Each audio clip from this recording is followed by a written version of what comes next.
बेटी बचाओ बेटी पढ़ाओ, पढ़ेगा इंडिया तो बढ़ेगा इंडिया। मगर सवाल उठता है कैसे? पढ़ने के लिए स्कूल और स्कूल में जरूरी सुविधाएं होना भी तो जरूरी है। सरकार भले ही शिक्षा का स्तर ऊंचा उठाने के लिए डिजिटल युग की बात कर रही है, तमाम योजनाएं भी लेकर आ रही हो, मगर धरातल की तस्वीर आप देखेंगे तो यही कहेंगे, ऐसे पढ़ेगा इंडिया तो कैसे बढ़ेगा इंडिया, या ऐसे कैसे पढ़ पाएंगी बेटियां। जी हां, आज भी देश का भविष्य बेटियां गलन भरी सर्दी में टाट पर बैठकर पढ़ने को मजबूर हैं। नहीं है हमारे यहाँ फर्नीचर भी नहीं है। टीचर्स अच्छा पढ़ाती हैं, लेकिन हमें यहाँ फर्नीचर की दिक्कत होती है। पीछे बैठते हैं तो बोर्ड्स का दिखाई नहीं देता है। बच्चे बैठते हैं, सर्दी में ठंड भी लगती है हमें। सर, हम एप्लीकेशन देते हैं अपने टीचर्स को, पूरी क्लास एक साथ एप्लीकेशन लिखते हैं और सिग्नेचर कर कर अपने प्रिंसिपल टीचर को देते हैं। हम अपने टीचर से भी बोलते रहते हैं कि हमें फर्नीचर की ज़रूरत है। हमारी टीचर भी प्रिंसिपल मैम से बोलती हैं। 5 साल से हमें बहुत सारी दिक्कतों का सामना करना पड़ा है। सर आते हैं, हमें भी फंक्शन में दिक्कत होती है। स्टेज भी नहीं है यहाँ, हम बैठते हैं नीचे बैठकर ही हम फंक्शन देखते हैं सभी, लेकिन हमें पीछे बैठने के बाद फंक्शन भी नहीं दिखाई देते हैं। सर, अभी तक 5 साल में अभी तक किसी अधिकारी ने ध्यान ही नहीं दिया हमारे कॉलेज की तरफ। मेरठ के हापुड़ रोड स्थित राजकीय कन्या इंटर कॉलेज की ये तस्वीरें सरकारी व्यवस्था की पोल खोलने के लिए काफी हैं।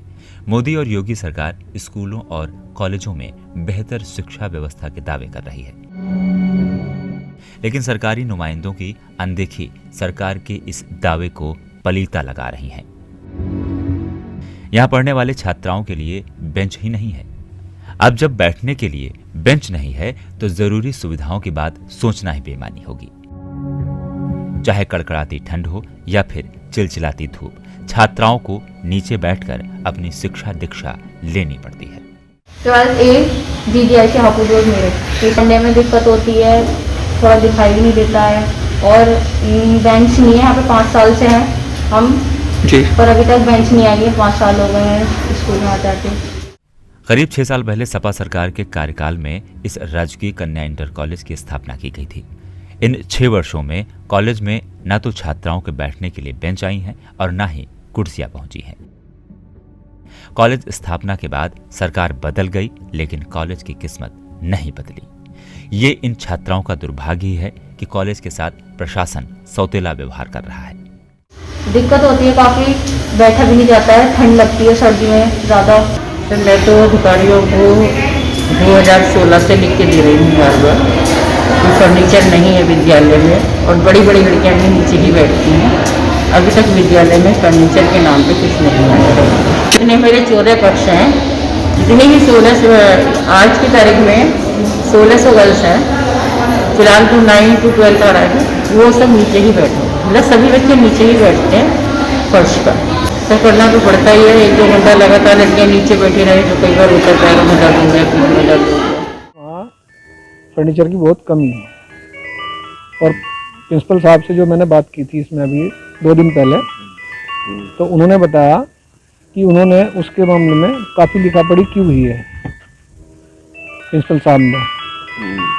सब मैं भी अब जब आप बता रहे हो और उससे पहले भी जब से मेरे पास ये कार्यभार है, कहीं भी कोई ऐसी व्यवस्था का प्रकरण मेरे संज्ञान में आता है तो मैं उसको प्राथमिकता से लेता हूँ, क्योंकि सरकार के जो भी निर्देश हैं, जो भी कार्यक्रम हैं, उनको तत्काल प्रभावी तरीके से पूर्ण कराना हमारा उत्तरदायित्व है और बेटी बचाओ बेटी पढ़ाओ जो सरकार का नारा है उसे सफल बनाना है। जब से मैंने कार्यभार संभाला तब से मेरे पास कोई लिखित में उनका कुछ नहीं आया, लेकिन उन्होंने बताया है कि पहले लिखित में भेजा गया था, उसको दिखाया जाएगा और उस पर पूरी कार्रवाई करवाई जाएगी। अब सवाल यह है कि कड़ाके की ठंड में छात्राएं जमीन पर बैठकर पढ़ने को मजबूर हैं और शिक्षा विभाग एक बार फिर शिकायती पत्र का इंतजार कर रहा है। इतनी ठंड में जमीन पर बैठने के कारण छात्राओं के बीमार होने का भी डर बना रहता है। अब शिक्षा विभाग ये बिगड़ी व्यवस्था कब तक सुधारता है, ये तो आने वाला वक्त बताएगा। फिलहाल स्कूल की ये व्यवस्था देखकर देश के भविष्य की चिंता करना जायज है। मेरठ से रोशनलाल सैनी की रिपोर्ट।